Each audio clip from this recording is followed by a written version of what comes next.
The UN has released a staggering report saying that over the past 2 days, one Palestinian child has been killed every hour. All in all, about 75% of all the deaths in Gaza are civilians, according to the estimates. So far, more than 630 Palestinians have been killed and 29 Israelis have lost their lives.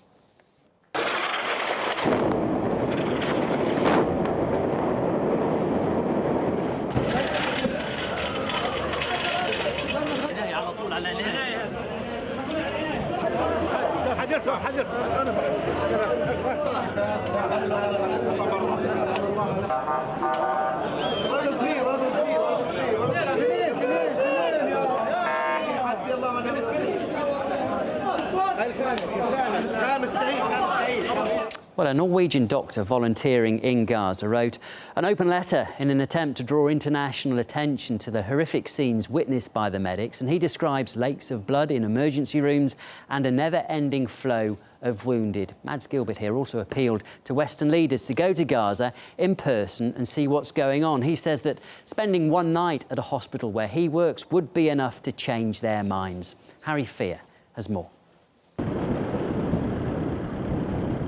With Israel's navy to the west, tanks and ground troops to the north, east and south, and its modern air force all the while overhead, there is no shortage of extreme risks for Gaza's paramedics and other first responders. Well, we were on our way to Middle Gaza, and the taxi driver that we were using basically got a phone call saying his home, or the building in which he lives, has been destroyed.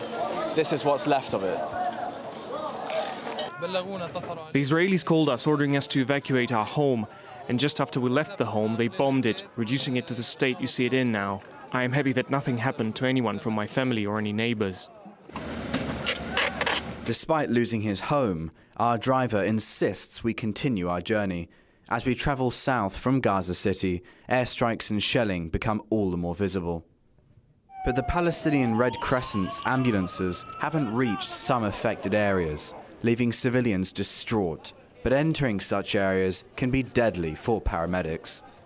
Ambulances have come under fire in this recent escalation. One medic has already died, and it's happened before. A paramedic died in the 2012 war. More than a dozen others died in the 2008-2009 conflict.